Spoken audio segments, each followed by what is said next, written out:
Tem gente que por causa de seus tropeços, vou ser crente mais não, vou tentar mais não, eu nunca consigo vencer esse desejo, eu nunca consigo vencer esse palavrão, eu nunca consigo vencer essa ira. Calma, eu tenho certeza que você não é ontem, não é hoje do mesmo jeito que foi ontem, e não será amanhã do mesmo jeito que é hoje. Vai caminhando. Provérbios 4,18: o caminho do justo é como a luz da aurora, que vai brilhando, brilhando até ser dia perfeito. Já que nós estamos participando de um aniversário de uma igreja, vocês estão pensando eclesiasticamente, vocês estão refletindo à luz da Bíblia o que é essa igreja, o que é fazer parte de uma igreja local. Veremos nesse texto como que Jesus enxerga a igreja. Paulo deixa claro que o intuito dos capítulos 1 e 2 é mostrar para a igreja a sabedoria superior, porque a igreja em Colossos estava sendo atacada pelos filósofos e estudantes do gnosticismo, e eles diziam que eles tinham o conhecimento secreto, eles tinham a verdadeira sabedoria. Paulo vai apresentar à igreja em Colossos que a verdadeira fonte da verdadeira sabedoria é Jesus, e não as religiões ocultistas. Perceba que Paulo diz a partir do versículo 1: eu quero que vocês saibam quantos combates eu tive por vós. Versículo 2: vocês, sabendo os combates que eu tive por vós, seus corações serão fortalecidos, unidos em amor e enriquecidos da plenitude da inteligência para conhecimento do mistério de Deus. Ele está dizendo que a verdadeira inteligência, o verdadeiro conhecimento é ter cristologia, é conhecer Cristo. E os gnósticos diziam à igreja do Senhor que a eles pertenciam o conhecimento que estava para se descobrir, ou seja, o conhecimento oculto estava com eles. E Paulo então responde essa heresia no versículo 2 dizendo: seus corações serão consolados, o coração da igreja vai ser fortalecido em amor, e vocês serão enriquecidos da plenitude da inteligência para conhecimento do mistério de Deus, Cristo. Ele está dizendo que o mistério não pertence ao homem. Tudo que o homem inventar, como disse Salomão, nada é novo debaixo do céu. Agora Jesus não. Quanto mais você conhece sobre Jesus, você percebe que não sabia nada. Jesus é o mistério. Lembra dos discípulos que andavam sempre com Jesus, comiam com Jesus, viajavam com Jesus, mas quando Jesus acalmou a tempestade, eles perguntaram: quem é esse que até o vento e o mar lhe obedece? Porque Jesus é um mistério, há sempre uma sabedoria oculta nele, e a gente consegue discernir quanto mais nos aproximamos dele. A Bíblia diz que ele tem um nome que ninguém conhece. A Bíblia chama Jesus de maravilhoso. Paulo, teologando sobre o mistério da predestinação, Romanos 9, 10 e 11, quando chega no capítulo 11, pensando no mistério da eleição, ele não consegue mais se aprofundar, e ele só consegue adorar. Ó profundidade da riqueza, da sabedoria e do conhecimento de Deus! Quão insondáveis são os seus juízos, inescrutáveis os seus pensamentos. Quem conheceu a mente do Senhor? Quem primeiro deu a ele, para que dele exija alguma coisa? Paulo reduz a sua admiração e diz: porque dele, por ele e para ele são todas as coisas. Paulo está deixando claro que ele não consegue explicar Jesus, ele só consegue se admirar com tanta profundidade de sabedoria que há nesse ser. E aqui no capítulo 2, lutando contra essa heresia de conhecimentos ocultos, heresia dos mistérios dominados pelos homens. Ele diz: o mistério é Cristo. Se vocês tiverem, eu queria só um pouquinho de retorno, porque eu estou vendo que o som para a igreja está bom, mas para mim aqui, por favor. Ele está dizendo que se você tiver cristologia, doutrina de Cristo, firmeza em Cristo, você já tem a verdadeira sabedoria. Eu fico meditando nesse mundo de teologias. As pessoas discutem, principalmente em rádios de debate. E tem uma coisa que eu não sou dogmático, é em escatologia. E briga-se: você é pré-tribulacionista? Você crê que Jesus arrebata a igreja antes da grande tribulação? Eu sou pré. O outro diz: não, eu sou pós. E quem é pré é herege. Jesus vai arrebatar a igreja depois da grande tribulação. Aí vem o mais fraquinho e diz: eu sou mid, Jesus vem no meio da tribulação. Aí começam essas discussões. Aí você vai lá para o interior do Maranhão conversar com aquela irmã do círculo de oração, e você pergunta para ela: tu sabes o que é pré-tribulacionismo? Ela: não. Tu sabe o que é mid-tribulacionismo? Ela diz: tampouco. E tu sabes o que é pós-tribulacionismo? Ela diz: nunca ouvi falar. Você entende de escatologia? Essa palavra é meio complicada. E você vai dizer: você crê sobre a vinda de Cristo? O que você sabe da vinda de Cristo? Ela vai lhe dizer: eu creio que Ele vem e que eu vou. Tem conhecimento mais importante do que esse? Não tem. E as discussões soteriológicas: você é do arminianismo clássico ou do arminianismo de John Wesley? Você é calvinista? Você é arminiano ou você é luterano? Tudo isso são discussões sobre a mecânica da salvação. Aí você chega para o crente mais simples e diz: o que é a salvação? Ele vai dizer: crê em Jesus, que Ele é o único Senhor e Salvador. A salvação é pela graça, a salvação é pela fé. Não tem sabedoria superior a essa, irmão. Não tem. É isso que Paulo está dizendo à igreja. Se vocês têm cristologia, se vocês têm conhecimento da pessoa de Cristo e de sua obra, vocês não precisam das profundezas de Satanás. Tem gente que estuda, se aprofunda, que não consegue subir mais. Quando vai procurar o camarada, ele não consegue falar mais a linguagem de ninguém. Ele não consegue edificar a igreja e se torna um crente chato.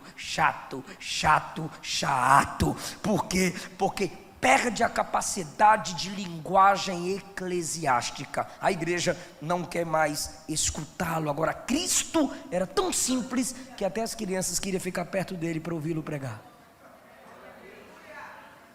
Que os mestres, ele humilhava a sabedoria, e as crianças vinham com as mamães para estar perto de Jesus, para ouvir o seu sermão. Essa é a verdadeira sabedoria.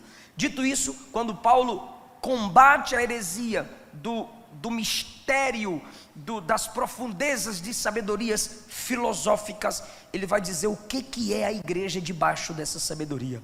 Como que Deus projetou a igreja em sua sabedoria. E pelo amor de Deus, em nome de Jesus, por favor, por gentileza, enxergue a igreja conforme a Bíblia diz. Enxergue a igreja conforme a Bíblia diz. Inventam muita coisa sobre a igreja. Está na moda agora, quer ficar famoso é só falar mal de igreja.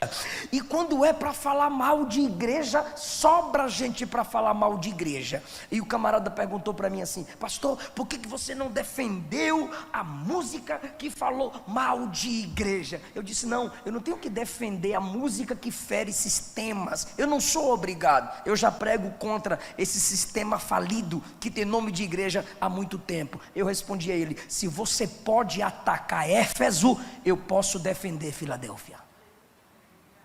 Gostou não, né, irmão? É assim mesmo. A gente, abrindo a Bíblia, você pode se levantar com voz profética e acusar os defeitos das falsas igrejas.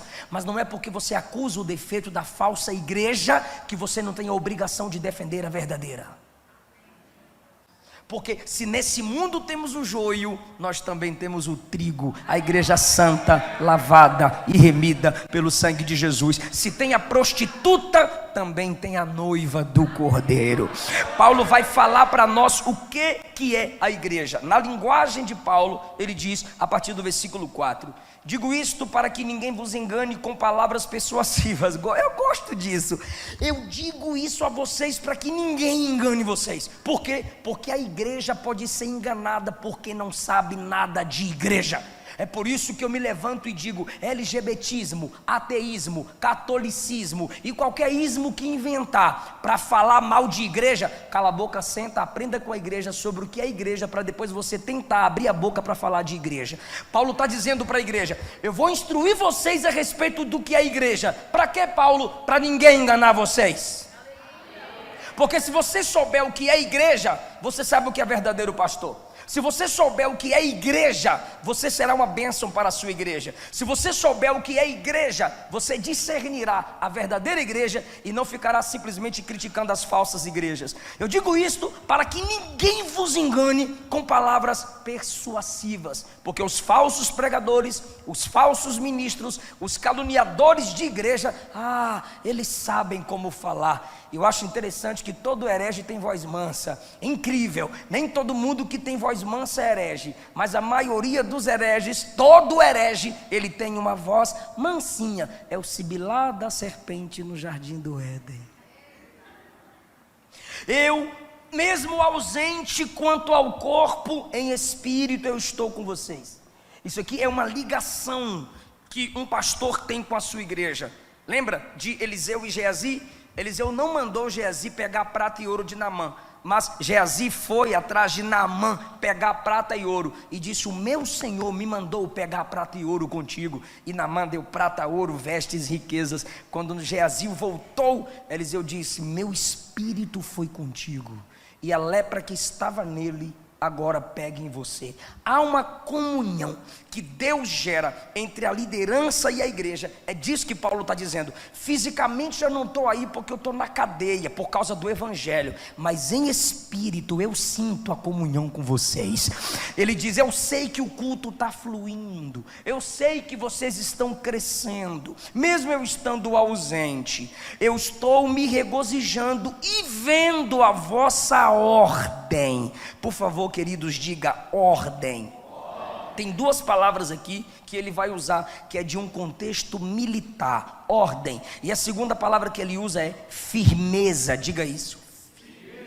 Então, ordem e firmeza são palavras do vocabulário militar, que descreve um exército firmemente unido, de modo organizado, contra um inimigo. Se Paulo diz que a igreja tem ordem, se Paulo diz que a igreja tem firmeza, ele está chamando a igreja de exército. E é isso que a igreja é: exército. A palavra ordem indica organização hierárquica. Tem os hereges que diz que todo mundo é general. Pronto, todo mundo manda, ninguém obedece mais. Mas a palavra ordem aqui é organização hierárquica. Ninguém é igual, cada um na sua posição faz a igreja crescer. A titia com cabelo colorido está ensinando as criancinhas, os músicos em seus devidos locais, fazendo com que a igreja cresça na adoração. O sonoplasta, entendendo que a fé vem pelo ouvir, e ouvir a palavra de Deus, ele deixa o som top. O pregador estudando para pregar a palavra, para que a igreja seja edificada. E você, sentadinha, sentadinho, se alimentando, anotando, memorizando, decorando, se enchendo da palavra, dando glória a Deus. E a Bíblia diz em Atos 3 que reunida a igreja servia ao Senhor. Isso aqui é posição de exército, cada um na sua função, cada um no seu chamado. Incrível, isso é incrível. Eu conversando com um pregador, eu disse: por que você fica ostentando aí nas redes sociais? Aí ele falou assim: é porque jogador ostenta. para atrair o povo, eu também tenho que ostentar, para gerar pregadores com desejo de pregar. Falei, não, irmão, pregador tem que ostentar livros, pregador tem que ostentar Bíblia, pregador tem que mostrar fruto da sua obra teológica, os estudos da palavra. Eu falei, e por que naquela pregação lá, tu estava se sentindo demais? Ele falou assim, a autoridade estava comigo. Eu falei, estava contigo? Ele estava. Eu falei, me prova o pastor dizendo que a autoridade estava com tu. Ele disse, não precisa, é só você meditar que quando você está pregando, quem está em pé é você, e quem está sentado é o povo. Eu falei, então o fato do povo estar sentado e a gente em pé, quer dizer que nós somos a autoridade maior? Ele disse, é claro que é. Eu falei, vamos no restaurante? Ele, não entendi. Eu falei, imagine a gente indo no restaurante. Ele, tá, kkkk. Então vamos no restaurante. E a gente se imaginou, eu coloquei ele para imaginar a gente indo no restaurante. Eu falei, entrei também. Eu falei, sentei. Ele, eu sentei também. Aí eu falei, quem está sentado? Ele, nós dois. Aí eu perguntei, quem está em pé? Ele, o garçom.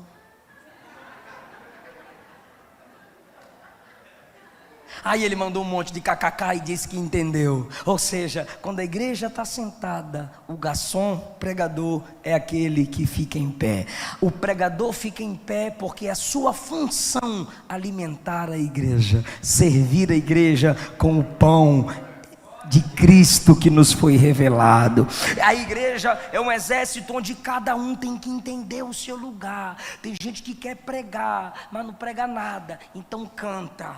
Tem gente que quer cantar, mas canta ruim que só a graça. Vá pregar. Sempre haverá um local, um dom, um chamado, e você não precisa tentar tirar o lugar de ninguém. Quem tem chamado de verdade não senta na cadeira de ninguém, ele se prepara para um dia sentar na sua própria posição. Isso é ter chamado. Exército, a palavra ordem, organização hierárquica, cada soldado no seu devido posto. Nem todos podem ser generais, mas nenhum general pode travar uma batalha sozinho. É por isso que a Bíblia nos chama de exércitos. Muita gente diz, igreja é hospital, igreja é hospital. Em certo sentido eu até concordo, mas cadê os soldados? Biblicamente falando, eu não vejo a Bíblia dizendo que a igreja é um hospital, mas você pode sim ilustrar a igreja como hospital. Mas por que os crentes só andam doentes? Que hospital é esse? Está pior que o SUS? Na realidade, a igreja é um exército que tem hospital, é um exército que tem médico. A diferença é que no hospital, com os médicos do exército, o soldado é ferido, é tratado, pega a arma e vai lutar de novo. Agora você diz que a igreja é um hospital e você está sempre dodói. Vou desviar, vou mudar de igreja, não canto mais, não prego mais, porque eu sou bebê, Jesus é papai, a igreja é berçário. Não, ordem, firmeza, somos um exército, ele é o general, e essa é a nossa arma, e a vitória é nossa pelo sangue de Jesus.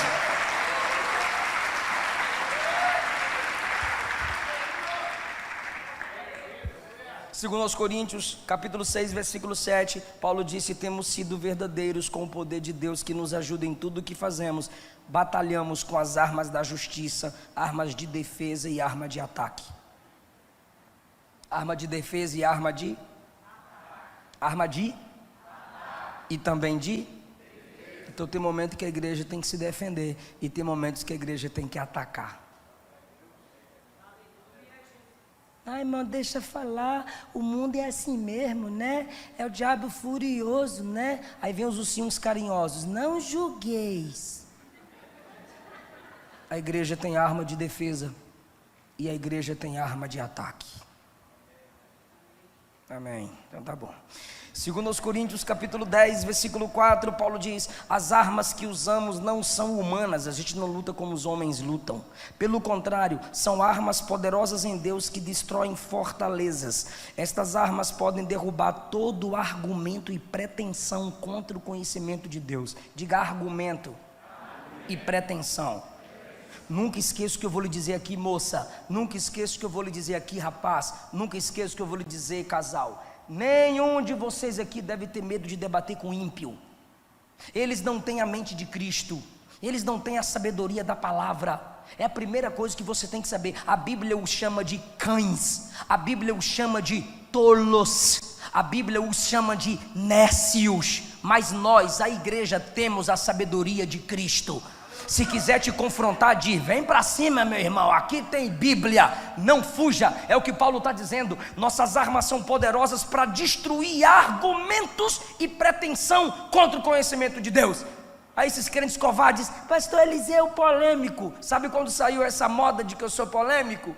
A Bruna Carla disse que não iria cantar num casamento gay. Aí juntou Xuxa, Felipe Neto e Jojo Todinho.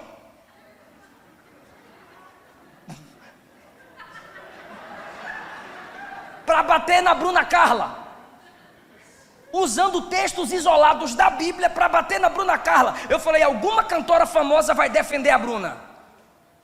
Nenhuma se ergueu para defender a Bruna. A nossa irmã, um soldado nosso, sendo atacada. Aí eu falei: peraí, eles estão se achando? Só porque tem milhões de seguidores? Aí no congresso de jovens eu disse: o que a militância desse mundo diz? Se você não é negro, você não tem lugar de fala sobre negritude. Se você não é homossexual, você não tem lugar de fala sobre homossexualidade. Eu respondi na mesma moeda: se você não é crente, não estuda a Bíblia, Bíblia não é seu lugar de fala. Cala a boca e senta, aprende com a igreja. A igreja precisa se estabelecer com a arma poderosa para destruir argumentos. Aí fica aí assistindo Netflix, fazendo foto de linguinha no Instagram.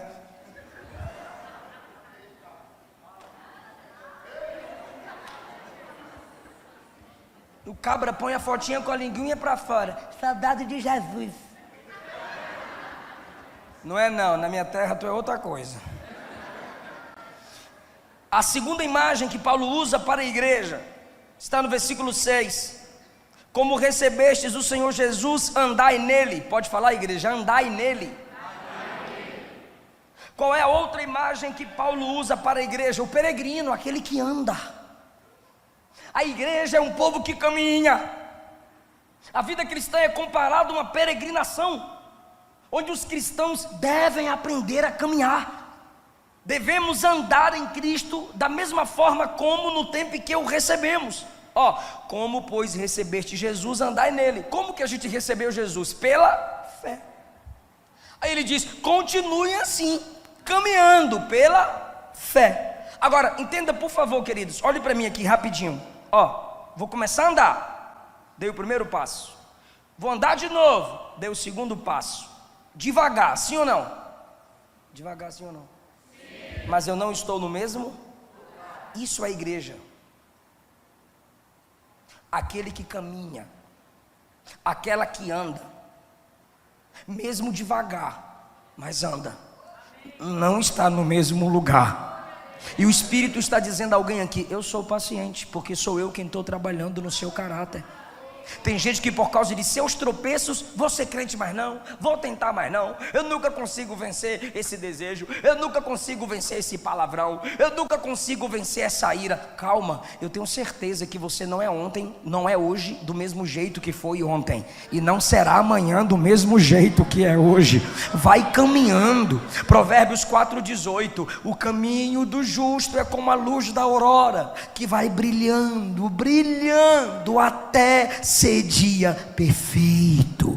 Isaías capítulo 40, versículo 31: os que esperam no Senhor renovarão as suas forças, subirão com asas como águia, correrão e não se cansarão, caminharão e não se fadigarão. Pera.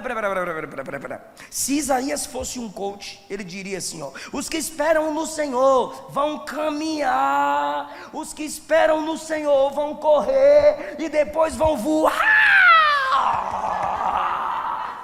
Mas é o contrário, ele diz: os que esperam no Senhor voam. Glória! Os que esperam no Senhor para de voar e corre. Os que esperam no Senhor, quando não pode voar, corre, e quando não pode correr, caminha. Tem dia que dá para ler 2 horas de Bíblia, tem dia que só dá para ler 20 minutos, mas tem dia que só dá para ler 2, mas lê, passo a passo você chega lá. Tem dia que dá para orar 1 hora, mas tem dia que só dá para orar 5. Então ora, só não desiste de caminhar, só não desiste de caminhar. Quem está entendendo essa palavra? Passo a passo, irmão. Jesus disse que Ele é 2 coisas para a nossa salvação: porta e caminho. João 10, eu sou a porta. João 14, eu sou o caminho. João 10, eu sou a porta. João 14, eu sou o caminho. Por quê? Porque eu passo numa porta, é uma decisão, de um lugar para o outro em poucos segundos. Passei a porta, me entreguei para Jesus. É uma decisão de um momento. Só que Jesus não disse que Ele é só porta, Ele é.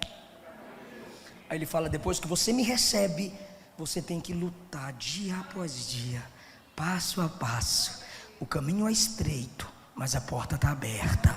Vai passo a passo, vai renunciando. Sim, eu vou repetir porque o Espírito me permite isso. Deus vai te fazer melhor do que ontem, e amanhã você vai ser mais forte do que hoje, em nome de Jesus. A primeira imagem é que a igreja é um exército. Não me estressa não, irmão. A primeira imagem é que a igreja é um exército. A segunda imagem é que a igreja faz o quê? Caminha. A imagem de um peregrino. Terceiro lugar, árvores. Somos árvores. Esse negócio aqui é árvore? Então acertei. Capítulo 2, versículo 7. Arraigados. Ali está mais atual, enraizados. Se tem raízes, é porque nós somos árvores. É a terceira imagem que Paulo usa para a igreja, e a gente tem que se comportar conforme o que a Bíblia diz que a gente é. O termo enraizados já vem da agricultura. É uma ação realizada continuamente, sempre aprofundando raízes.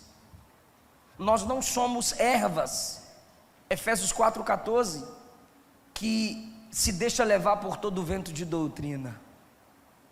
Quem tem profundidade não tem facilidade de aceitar aquilo que não conhece. Quem tem profundidade não se acostuma com o que é superficial. E nós, como servos de Deus, somos árvores e não ervas com fragilidade fútil. Agora, por que ele diz que somos enraizados? Porque a gente não pode ficar se transplantando. Árvores enraizadas não são árvores com facilidade de serem transplantadas. Está na Batista, vai para a Assembleia, da Assembleia Presbiteriana Universal, vai parar na Católica, desse jeito vai parar no inferno. Qualquer luta, qualquer prova, qualquer dificuldade, qualquer laço que o diabo prepara está desviando, aí vai enfraquecendo na fé. Deus te deu raiz, se firme na presença dEle, se firme na igreja. Eu não abro mão do povo de Deus, eu não abro mão de Jesus.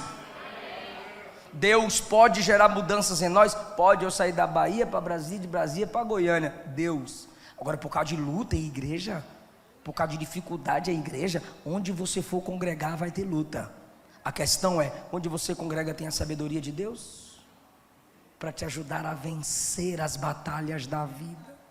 Enraizados. Por que a Bíblia nos chama de árvores? Primeiro, porque tudo numa árvore é válida. Se você está vendo uma árvore, que essa aqui é bem chique, mas quando você reflete, você percebe que tudo na árvore se aproveita. Vou perguntar aqui para as nossas avós.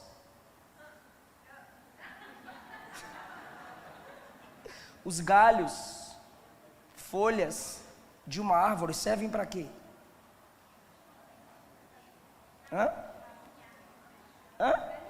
Que isso? Sim, ninhos, mais o quê?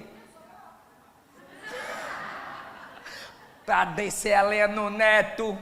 Meu Deus, as irmãs aqui. Frutos, E o chazinho?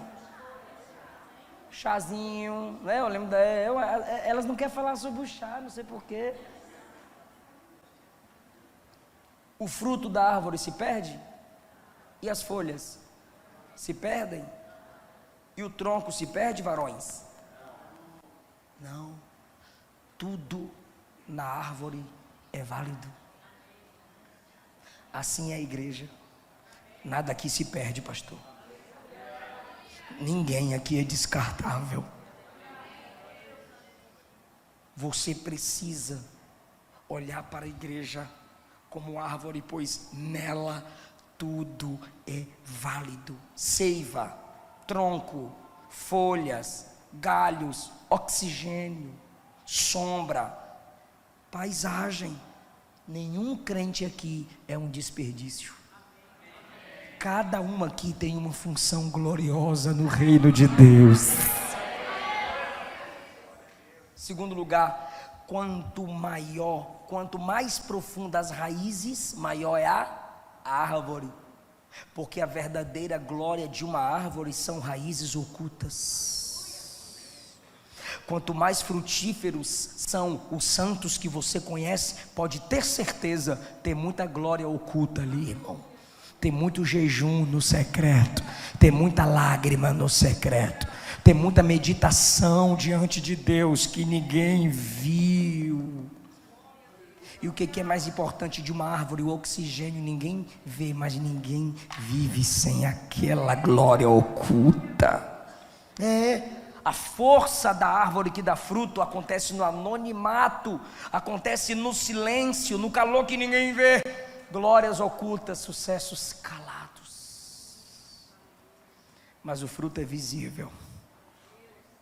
Quem não vive o que canta, quem não vive o que prega, pode ser comparado àquela tela lá no PC.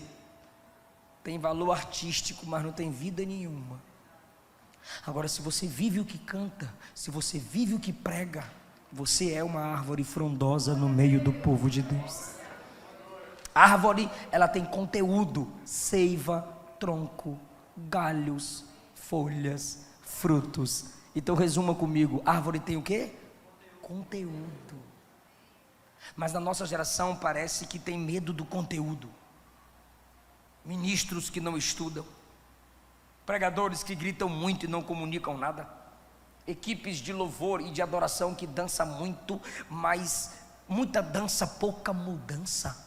Olha o pastor dizendo aqui que no teatro vocês sentem a presença de Deus. Nos louvores a gente se quebranta, mas tem locais com músicos sem nenhum compromisso com a verdade do evangelho. Músicos sem nenhum compromisso com oração e jejum. Muita melodia para falar com Deus sem nenhuma conexão com Deus. E como é que a gente tem intimidade com Deus? Descendo, criando raízes na oração, se aprofundando. Árvores enfrentam processos. Diga, processos. E nenhum processo é instantâneo. Todo processo é lento. E a nossa geração é marcada pela pressa. Correria de crescer, correria para aparecer. Aprofundar cansa. Gostamos do êxtase, aquilo que dura momentos. Mas sentar, refletir, pensar, meditar, aprender é difícil para alguns. Esses não tem como serem chamados de árvores. Para frutificar, quem aqui quiser frutificar, tem que aprender a desacelerar. Complete aquela leitura, termine aquele livro, memorize aquela canção, desacelere. Nenhuma árvore frondosa é feita de um dia para o outro, porque árvores frondosas exigem tempo e profundidade.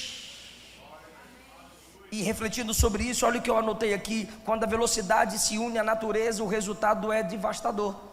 Velocidade e natureza, o que temos? Tsunamis, furacões.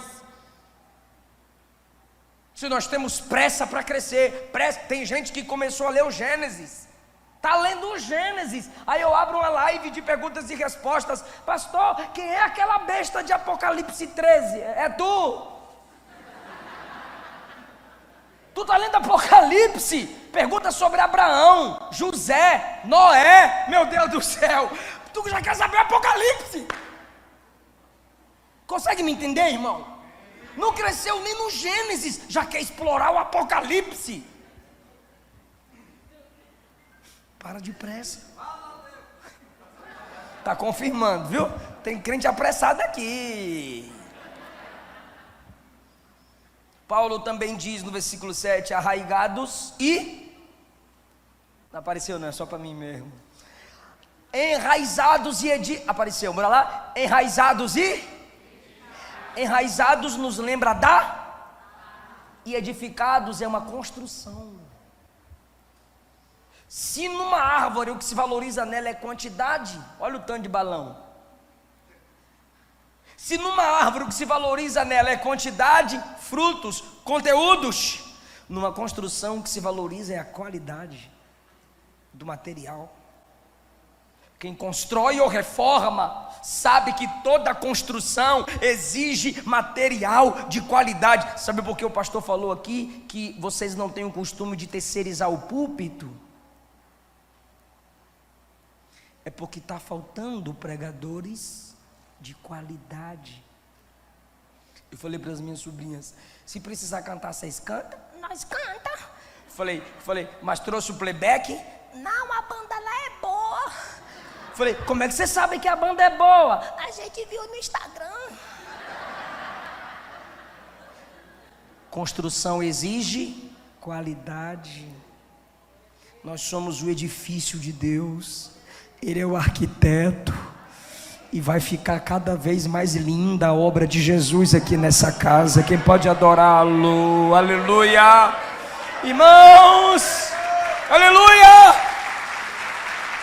Faça o melhor no reino de Deus. Se é para cantar, canta bonito. Eu não ensaiei, mas eu vou cantar. Cala a boca e senta. Irmão, eu não estudei, mas o que vier na cabeça eu falo. É só abrir a boca. Não é não. Ainda isola, tem um texto que esse povo me estressa. Tem um texto, tá lá em Mateus 10.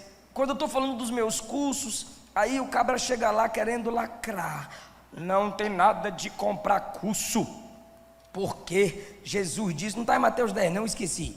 O cara diz assim, o cabra diz assim, Jesus disse que seria quando precisássemos, seria só abrir a boca e o Espírito falaria na nossa boca. Olha o camarada colocando um texto, é Mateus 10? É sim, não errei não. Oxi, aqui preste atenção nesse contexto, Mateus 10, a partir do 17, coloca aí para eu falar assim, para os irmãos verem se não é. Olha lá, acautelai-vos dos homens, tenham cuidado com os homens, porque vos entregarão aos sinédrios, tribunal religioso, vos açoitarão na sinagoga, sereis conduzidos à presença dos governadores e dos reis, tribunais da lei e da justiça local, por causa de mim, para lhes servir de testemunho. Tem perseguição aqui ou não tem? Vocês vão ser entregues aos tribunais. É a igreja perseguida, sim ou não? Sereis conduzidos à presença dos reis e governadores. 18. Mas quando vos entregarem, não se preocupe com o que é vez de falar, porque naquela mesma hora vos será ministrado o que é vez de dizer, porque não sois vós quem falará, mas o Espírito do vosso Pai é que fala em vós. Aí quando eu estou falando do curso de interpretação bíblica, quando eu falo de um livro para vocês saberem quem escreveu, onde escreveu, por que escreveu e para quem escreveu, o cara fala, não precisa disso, é só abrir a boca que o Espírito Santo fala. Aí quando eu leio o Espírito Santo eu já sei, já entendi. Agora o camarada está usando um texto de perseguição para justificar preguiça. O contexto aqui não é de preguiça, é de perseguição. Jesus está dizendo, se você for preso, se você for presa por amor ao Evangelho, e na hora que você estiver sendo interrogado, fique tranquilo, sem iPad, sem esboço, sem Bíblia na mão, o Espírito te capacita na hora da emergência. O contexto é perseguição. Aí o pastor fala, irmão, domingo tu dá aula, irmã, sábado tu prega. Não estude não, para tu ver. Porque nessa construção as coisas se fazem com qualidade. Nós somos um edifício, nós somos uma construção. Último lugar, Colossenses capítulo 2, versículo 7. Enraizados, edificados, confirmados na fé, assim como fostes ensinados, porque a igreja é uma escola.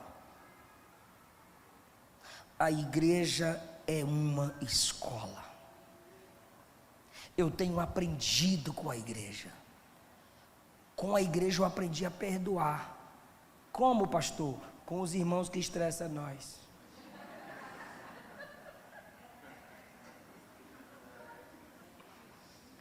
Ou eu estou mentindo?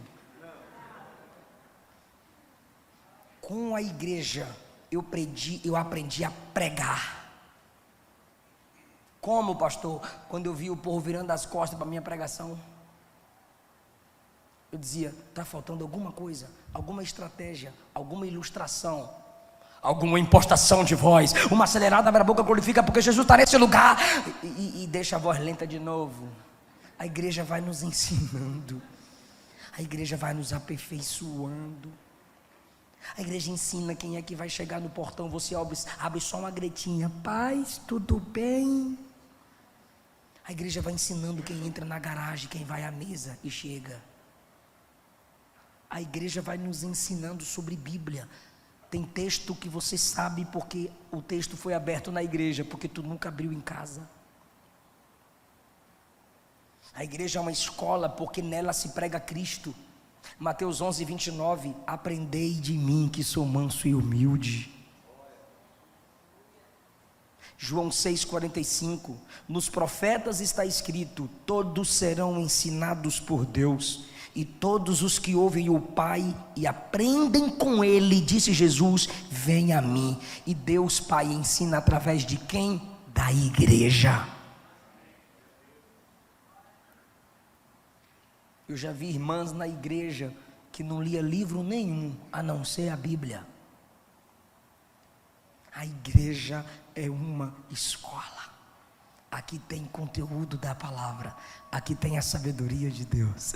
Por quê, pastor? Porque aqui tem o Espírito da sabedoria, tem Cristo que é a sabedoria, tem a sabedoria escrita e tem os mestres que Deus levanta, as mestras que Deus levanta, homens e mulheres treinados na vida, na escola das dificuldades, preparados. Por que Paulo disse a Tito, as mais velhas devem ensinar as mais novas, as casadas devem ensinar as solteiras. Jovem, moça, tu não tem que ficar se levando por influencer, nem com esse povo de TikTok, não, na igreja tem gente com sabedoria de Deus para te instruir. A igreja é uma escola. Quando o anjo falou para Maria, você vai ficar grávida pelo poder do Espírito, ela disse, como? Só se for um milagre que eu sou virgem. Aí o anjo disse, Isabel, tua prima já está no 6º mês. Isabel, velha e estéril? Sim, já está no 6º mês. Quando o anjo vazou, sabe para onde ela foi? Atrás da Bebel.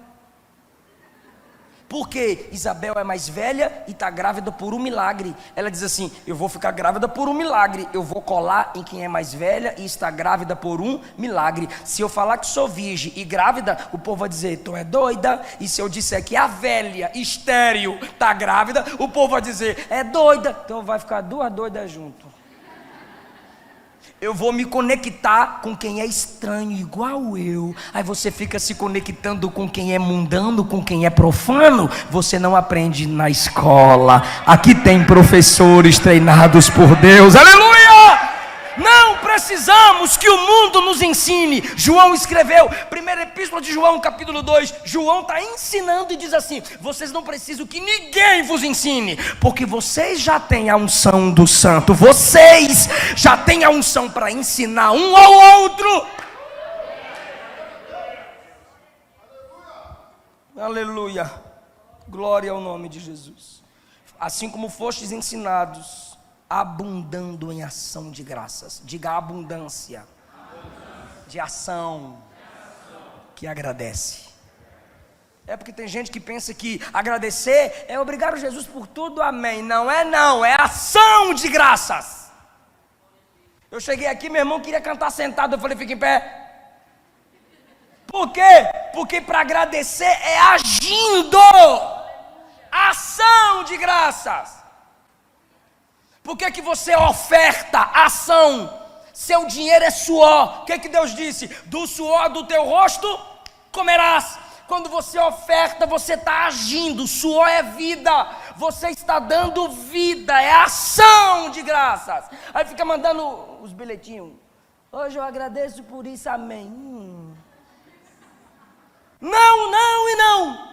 Pode criticar, xingar, falar mal, mas você não vê dar graça, dizer graça, é ação de graças, atitude que agradece. Quando a Luana me estressa, ela não pede perdão normal, mas ela leva café na cama. Eu estou estudando, ela leva Red Bull. Eu já entendi o mistério. Eu não é varão. É difícil elas falar, me perdoa, eu errei. Mas elas dão sinais de pedido de perdão. É o varão que não abre os olhos. Ação de graças.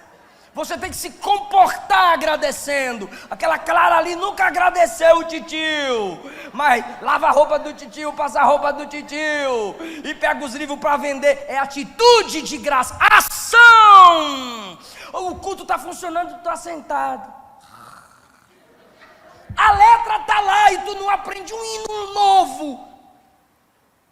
O pregador viajou 3h30, estudou, orou para pregar e tu dorme. Ele pode. E tu dorme. Tu sai no meio da mensagem. Ação de gratidão. Bora agir? Levanta a mão, glória a Deus. É ação de graças. Amém, irmão? É assim que a igreja se desenvolve. Por favor, diga comigo: somos um exército. Somos peregrinos. Somos uma lavoura. Somos uma construção. Somos uma escola. Somos gratos. Aleluia. Aleluia. Tem muita dificuldade, não tem, pastores? Mas tem muita coisa para agradecer. 13 anos, muita luta, muita vitória, muita batalha, muitos testemunhos. Temos muita coisa para agradecer. Eu encerro com esse testemunho. Fui pregar em Palmas com a minha esposa, numa igreja bem estreita, igreja geograficamente falando, bem estreita mesmo. E eu mesmo pequeno achei estreita. E quando eu tô... Aí eu... O senhor é do meu tamanho também, né? Aí quando eu tô na introdução da pregação, tem um cabra do meu lado direito assim, ó. Eu tô na introdução da... Isso me dá uma agonia. Me colocaram para pregar na vigília ontem. Olha o meu estilo, irmão. Vigília assim, ó. Quem tá sentindo? Abre a boca. É chato. Mas eu não prego assim, gente. Eu não prego assim. Ainda me põe para pregar em vigília. O povo dando glória. Eu, calma, cala a boca. Deixa eu falar. Falei, meu Deus, eu vou perder o público. Deus deu graça. Aí eu tô aqui na introdução da mensagem. Um cara aqui do meu lado direito. Glória, glória, glória, glória a Deus. Aí eu dizia, presta atenção depois da glória. Aí eu falava outra coisa, ele, glória, glória, glória, glória a Deus. Eu ia me afastando para não levar o murro, e eu dizendo, eu falei no microfone 3 vezes, me deixa explicar, porque a igreja é pequena, o cara dá um glória, glória, glória a Deus 3 vezes desse jeito. Acabou o culto, fomos pro hotel, eu e minha esposa. Ela, amor, você estava incomodado, não estava? Eu falei, estava. Ela, mas você tem que aprender a disfarçar. Eu falei, mas eu ainda não aprendi. Aí ela falou, mas o que você vai fazer amanhã? Eu falei, amanhã eu pego ele. Amanhã ele se vê comigo. Ela, o que você vai fazer? Eu falei, eu vou pregar sobre a ordem no culto. Aí eu pensei que ele ia me elogiar. Eu falei, vou pregar sobre a ordem no culto. Eu pensei que ele ia dizer, esse bicho é sabido, esse pregador aí é top. Ele olhou para mim e disse, você vai sacrificar o rebanho por causa de uma ovelha? Eu falei, pá. Eu fiquei na minha, não cedi não. Quem manda é eu. Aí eu fiquei na minha. Amanheceu o dia, eu ia pregar sábado à noite, domingo de manhã. Tá vendo que tu acordou? Eu aprendi. Eu falei, ele vai acordar até o final da pregação. Aí, domingo de manhã, ligaram, senhor Eliseu, senhora Luana, vieram buscar vocês. Falei, quem? Glória a Deus! Irmão, quando a gente chegou na recepção, ele já abriu a porta do carro com glória a Deus. Falei, amor, ela, oi, Jesus é perfeito. Por quê? Nem vou pegar ele no culto, vou pegar ele aqui mesmo, varão. Irmão, quando eu falei varão, vem cá, ele foi mais ousado do que eu, ele disse varão. Eu falei, ixi, o cara é profeta. Ele disse, eu era cachaceiro, batia na minha esposa quando ela ia para o culto. Eu até deixava ela ir, mas quando ela voltava eu batia nela. E ela pagou preço pela minha salvação. E ontem, enquanto você entrava, eu disse ao pastor o tanto que eu te admirava. E o pastor me disse assim, persevera que um dia tu prega como ele. Eu tomei posse daquela palavra, varão. E eu estou dando glória porque um dia eu vou pregar igual você. Jesus me libertou, Jesus me transformou, e eu vou pregar também. Eu já estava me sentindo humilhado. Por quê? Porque ele estava grato por uma profecia do pastor dele. Mas quando ele tinha acabado de me humilhar, o Espírito Santo falou aqui dentro, se prepare para dar um glória lindo. O Espírito Santo falou aqui dentro, só reconhece o valor da gratidão quem não esquece de onde Deus lhe arrancou. Só reconhece o valor da gratidão quem não esquece de onde Deus lhe arrancou. Você era perdido, miserável, pobre, cego e nu. Hoje é salvo, lavado, remido no sangue do Cordeiro e cheio do Espírito Santo. Fica em pé agradecendo a Deus, ação de graças.